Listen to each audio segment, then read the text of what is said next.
झालावाड़ में Avon TV की ओर से अवैध खनन को लेकर किए गए स्टिंग से प्रशासन अलर्ट हुआ।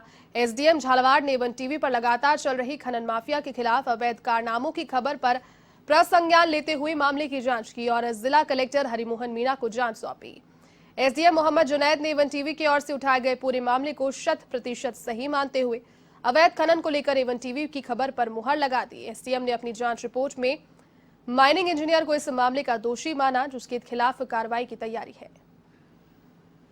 अधिक अपडेट के साथ सहयोगी प्रणय विजय इस वक्त मेरे साथ कोटा से फोन लाइन पर जुड़ चुके हैं। प्रणय, देखिए जिस तरीके से जनता की सरोकार से और भलाई से जुड़े मुद्दों को एवन टीवी हमेशा उठाता आ रहा है, एक और ऐसा ही मुद्दा जो कि काफी ज्यादा संजीदा था, अवैध माइनिंग से जुड़ा हुआ, उसको एवन टीवी ने यहां पर बखूबी उठाया है झालावाड़ से, जिस पर अब प्रसंज्ञान भी लिया है एसडीएम ने। क्या पूरी कार्रवाई रही और फिलहाल क्या किस हद तक पहुंच पाई है जांच? प्रणय जी, कनवाड़ा में खननकर्ताओं द्वारा चरवा भूमि पर मलबा डालने, एनीकट बंद करने के मामले को एवन टीवी ने बड़े जबरदस्त तरीके से उठाया था।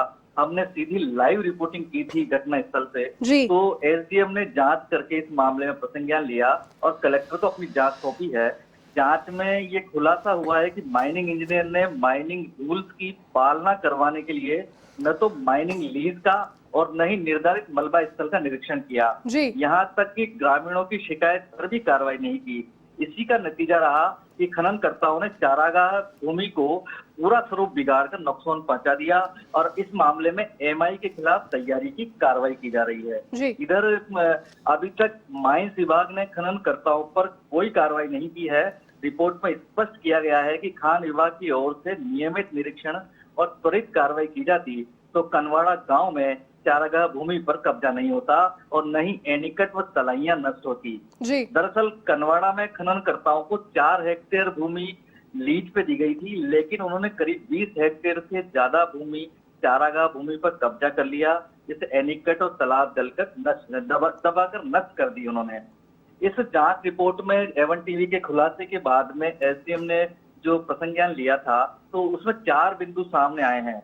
पहला ये था कि पहले पेड़ पौधों की जमीन हरी भरी थी, खननकर्ताओं ने मलबा डालकर सबको नष्ट कर दिया और वर्तमान भूमि में लगभग 15 से 20 टन मिट्टी का मलबा डालकर समतल कर दिया। इससे हरे पेड़ और वनस्पतियों से हजारों पेड़ पौधों को इन्होंने काट दिया, जो अब नजर नहीं आ रहे हैं। और वर्तमान में जो चारागाह भूमि है ये पशुओं की चराई के लिए ही नहीं काम में आ पा रही है। दूसरी पॉइंट ये था कि इन्होंने एनीकटों को मलबे से भर दिया। जलग्रहण विभाग द्वारा यहाँ एनीकट भी बनाए गए थे जिसमें भराव व बहाव क्षेत्र उपलब्ध था।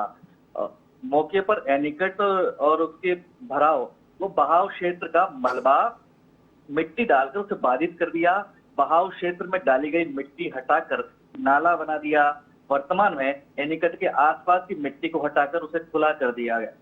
तीसरा पॉइंट जो सामने आया है वो ये है कि मलबा डालकर 3 तलाइयां इन्होंने दबा दी है खननकर्ताओं ने। इस रिपोर्ट में लिखा है एसडीएम ने कि जलग्रहण विभाग द्वारा चारागाह भूमि पर 3 तलाइयां मुख्यमंत्री जल स्वावलंबन योजना के तहत बनाई थी। इनमें पानी की आवक होती थी। वर्तमान में तीनों तलाइयों को मलबे और मिट्टी से डालकर खननकर्ताओं ने दबा दिया। और चौथा और आखिरी जो इनका दोष पाया गया वो ये था कि खनन पट्टाधारी द्वारा भूमि के नाले के ऊपर से होकर खनन मलबा डालकर 20 फीट चौड़ा रास्ता चारागाह भूमि से खनन लीज तक पहुंचाने के लिए बना दिया, जबकि इस भूमि में कोई स्वीकृत रास्ता ही नहीं था।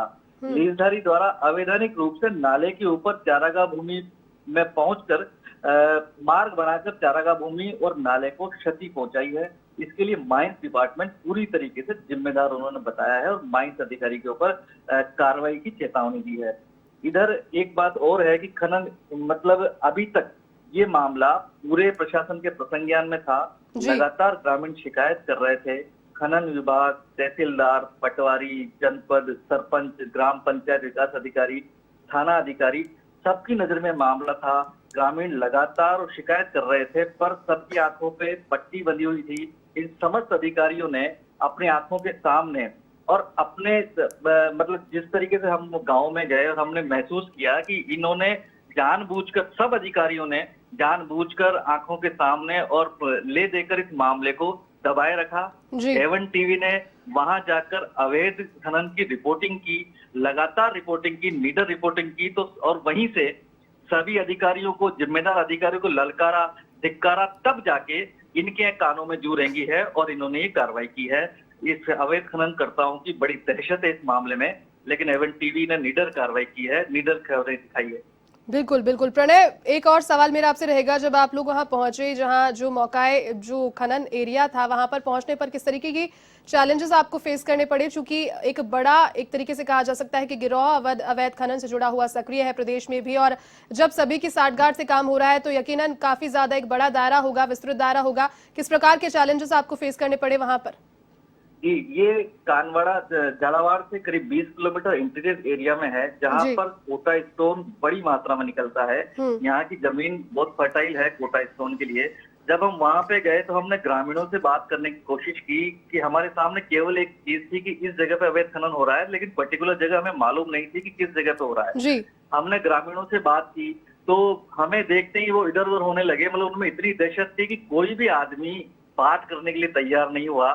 ले दे के मतलब एक बंदे को हमने वैसे ही तैयार किया तो उसने कहा भैया मैं मेन रोड से आपको दिखा सकता हूँ कि 1 किलोमीटर अंदर पर इस जगह पर अवैध खनन हो रहा है और यहाँ पर के एनिकटों को और इनको बंद कर दिया गया है, तलाइयों को। जी। लेकिन मैं वहां जा नहीं सकता। हमने बहुत रिक्वेस्ट की उससे, पर वो तैयार नहीं हुआ। हमने उससे ये भी कहा कि हम तुझे कुछ पैसे दे देंगे, हमें वो जगह दिखा दे, वहां पे ले चल। जी। पर जी। वो तैयार नहीं हुआ और वो सीधा भग गया वहीं से। मैं और मेरा कैमरामैन वहां पर अंदर इंटीरियर पैदल पैदल गए। करीब 1 किलोमीटर पैदल जाने के बाद में हमें वहां पर डंपर दिखाई दिए, क्रेन्स दिखाई दी और जो जेसीबी थी वो खुदाइयां कर रही थी, वो दिखाई दी। तो जो हमें मौका था, हम वहां पे गए, हमने रिपोर्टिंग चालू की तो काफी लोगों ने हमें घेरा, लोगों ने परेशान करने की कोशिश की। हमारे फोन पे उन्होंने नंबर मांगने की कोशिश की।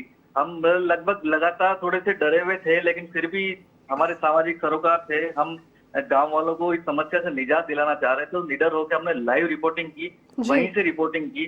उसके बाद जब हम रिपोर्टिंग करके निपटे तो उन लोगों ने ये कोशिश की कि किसी न किसी तरीके से मैनेज किया जा सके, हमें बंद किया जा सके या इस रिपोर्ट को नहीं करने दिया जाए। लेकिन फिर भी ईश्वर का शुक्र है कि हम प्रॉपर तरीके से रिपोर्टिंग कर पाए और पूरी जानकारी पूरे राज्य स्तर पे, नेशनल लेवल पे इसको ला पाए। बिल्कुल बिल्कुल प्रणय, बहुत बहुत शुक्रिया आपका तमाम अपडेट के लिए। फिलहाल तो एवन टीवी ने अवैध खनन की रिपोर्टिंग एक साहसिक की थी, जिसके बाद एसडीएम ने प्रसंज्ञान मामले का लिया है और साहसिक रिपोर्टिंग से प्रशासन अब अलर्ट भी आया है। देखना यह है कि किस हद तक जो रिजल्ट है इस रिपोर्टिंग के वो मिल पाते हैं या फिर हर बार की तरह मामला ठंडे बस्ते में चला जाता है। बहरहाल एवन टीवी ने एक अवैध खनन पर जो रिपोर्टिंग की थी उसको लेकर के एसडीएम ने एक बड़ा फैसला लिया।